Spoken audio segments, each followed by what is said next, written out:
Hello and welcome to Richland Spotlight, an ongoing program where we talk with city staff and shine a light on programs, projects, and events happening here in Richland.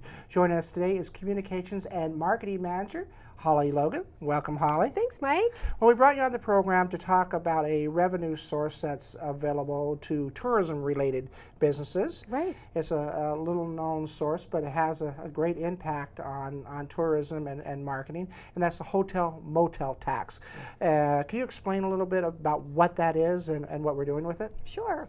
So every year the city receives funding from the room tax that is imposed on our local hotels and motels located within the city of Richland. The city can either retain those funds or they can distribute those funds to projects and events that meet criteria that are established by state law. The city of Richland uses their hotel motel lodging tax funds through a grant program, and any activity or event or project that qualifies can apply for those funds as long as they meet the criteria.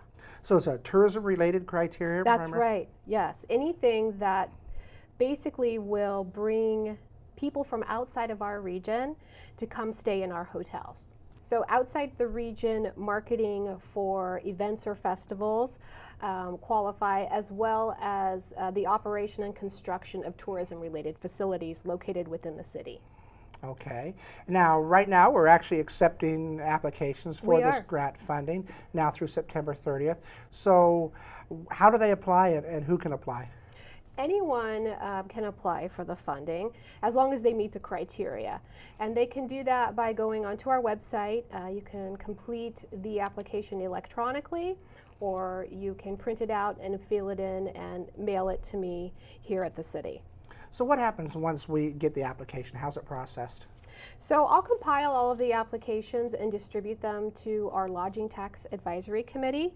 Now, this committee is made up of a city council member who acts as the chair of the committee, and 4 local business representatives.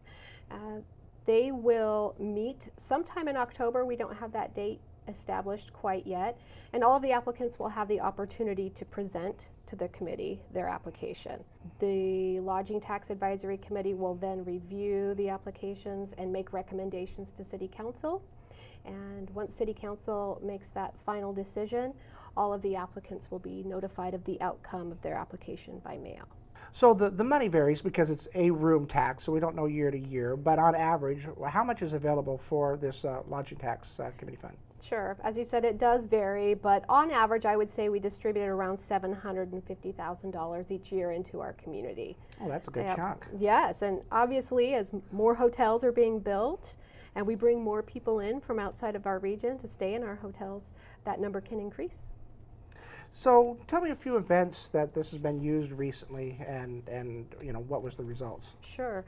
Some events that our viewers might be familiar with are Cool Desert Nights.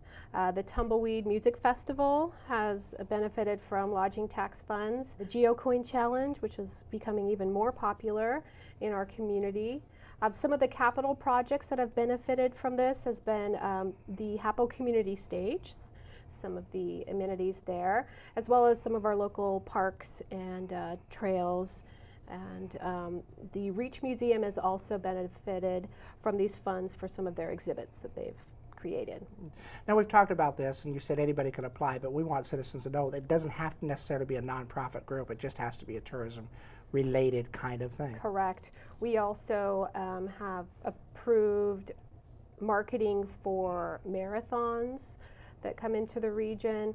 So there really are a wide range of activities and events that we promote and support through the lodging tax. Very good. Well, that's a good way to end it. So we'd like to remind you that it is now through September 30th, the Hotel Motel Lodging Tax Fund, I guess is what we call it.